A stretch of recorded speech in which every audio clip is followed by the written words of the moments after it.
Limang dapat iwasan para makaalis sa kahirapan. Una is iwasang sumama sa mga taong walang plano at negative sa buhay. Importante talaga yung community natin. So, sino ba yung lagi nating kasama? Dapat positive, mahilig mag-ipon at mag-invest, and mahilig magnegosyo. And then pangalawa, iwasang malulong sa sugal at bisyo. Madalas kasi dito talaga nauubos yung pera natin at nakaka-addict talaga to. And then pangatlo, iwasang sisihin ng ibang tao at gobyerno.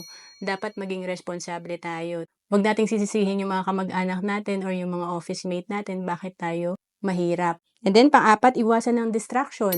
Importante pahalagahan natin ang oras natin.